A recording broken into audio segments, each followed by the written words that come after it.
there's a lot of stuff, and there's a lot of teams sort of beneath, I would say, the playoff level, just beneath though, like in both conferences, on the cusp.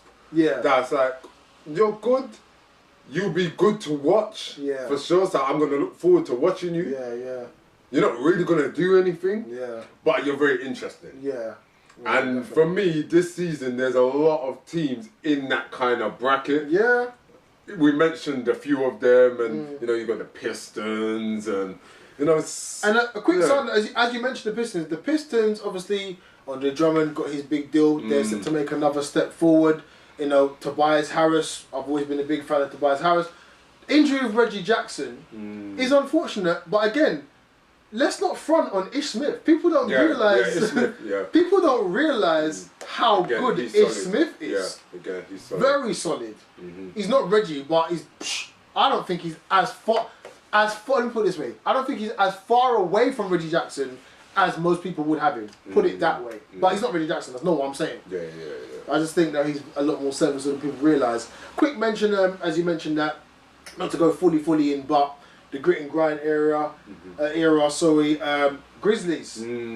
Zach Randolph coming off the bench. I think they're going to start their other guy. Zach coming off the bench. Matt Barnes is there now. Chandler Parsons is there now. And they've still got, obviously, Marc Gasol and a couple other solid pieces. So again, like you said in that last segment, interesting to watch. Don't expect them to, really, but they'll have a few good matchups, a few good games. And Vince is still there. He's he's taking it year by year. He's still transitioned well for his age and still serviceable and contributing for where he is and where his style of play is allowing him to be at this moment in his career. So there should be a few interesting games.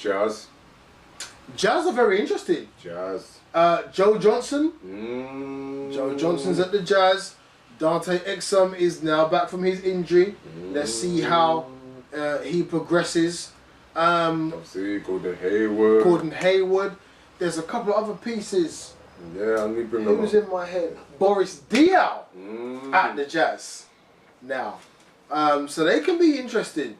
Even though they lost, like, the Bookers and stuff like that, they've got some pieces there that can make it interesting. I expect Rudy Gobert to take another leap forward. Yeah, sure. Let's see what happens with that. But definitely, with the Joe Johnson, Trey Lyles, Boris Diaw, I expect them to kind of have a few Derek Favors. Expect them to have a few of those kind of, not going to do major, but interesting games. Few good matchups. I just because I see them come up as I've got to the Jazz's roster. The Washington Wizards. Yes, the Washington Wizards. They seem to be not hitting their potential. It seems. A shout out to Kevin. To who? Kevin. My friend Kevin is on the Wizards. But this whole Bradley Beal, John Wall thing, can it finally take the leap the potential suggests it can? The hammer, once you got tapped in the centre. I don't know, at one point I was a believer when it came to the Wizards. I'm not really feeling it now. Yeah. I'm feeling like something else has to happen. Something's missing. Yeah, it's not like I'm saying that John Wall's not good or Bradley Beal's not good. I'm not saying anything like that. As you mentioned that, what's interesting for me is Scott Brooks. Now, when Scott Brooks was at OKC, I always said I never really rated Scott Brooks. Yeah. Because I thought he was okay. But in terms of the success that OKC had, for me, it looked like it was more to do with the personnel of the people on the court. KD, Russell Westbrook, Ibaka, and the rest of the guys, and the way they play. I never really looked at the system and saw, it's because of what Scott Brooks is doing. Now, we see Scott Brooks at the Wizards, with that personnel, and in particular with what we're here saying, with where they are now, seemingly under-hitting their potential, now we'll really see what Scott Brooks is made of. Indeed. Now we'll really see. Indeed. You know what I mean? For real. And my projection is, based on what I said before about how I didn't really rate him based on what he done at OKC, because I felt that was more down to the personnel. I don't really expect him to be making much of a difference. But once again, if I'm wrong, I'll be the first to put my hands up. For sure, for sure. Let's see. Obviously, you got the Kangs, innit? The Kangs, they are a habitual mess. It's just a complete mess. The Sacramento Kings, it's from the top down. Yeah, it's unorganized ownership, chaos. Front office, it's just down. They now have Dave Yerger, who was at Memphis last year. Let's see what that does. Boogie's still there. As I touched on earlier, Rudy Gay wants out. There'll probably be a mid-season trade. And, you know, as far as everything else, hold on a minute. Mistake. I mentioned Matt Barnes as being he's at Sacramento. Grizzlies. That's right. Yeah, he moved from the Grizzlies to Sacramento. Correction. That's right. Yeah, he's now at Sacramento. And you know, Matt Barnes, the only player to play at every California team. He's at Sacramento. Let's see. Oh yeah, they did the Ty Lawson thing as well, isn't it?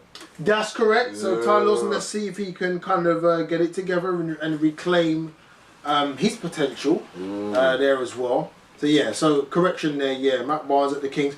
I mean, I don't even know what to say. Yeah. Who else is there? I mean, I don't really know what to say. I mean, they got the pieces. There's a U. What's the U? You don't know. Oh, Aflalo's there. Yeah, that's a good. Aflalo's good. I like Aflalo. There's a U that I'm looking for. Jordan Farmer's there. That's funny. Because